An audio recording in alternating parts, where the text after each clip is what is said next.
Welcome to Sirisha's kitchen. இன்றைக்கி நம்ம பாவக்காய் பிட்லை எப்படி பண்ணுறதுன்னு பார்க்கலாம்.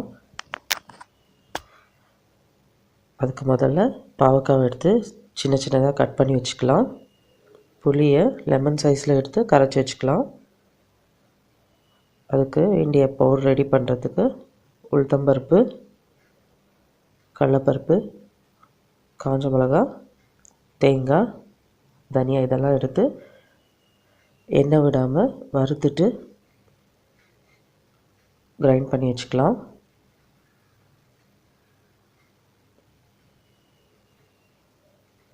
இப்போ அடுப்பு ஆஃப் பண்ணிட்டு தேங்காவை போட்டுட்டு கொஞ்சமாக தண்ணியை விட்டு அரைச்சிக்கலாம்.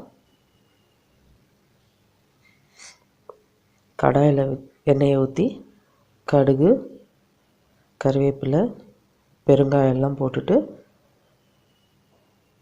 பாவக்காவை எடுத்து ஒரு 5 நிமிஷம் வதக்கிக்கலாம்.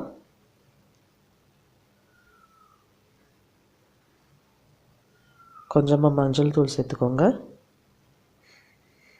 இப்போ புளி தண்ணியை விட்டு கொதிக்க விடலாம். கொஞ்சமாக உப்பு போட்டுக்கோங்க.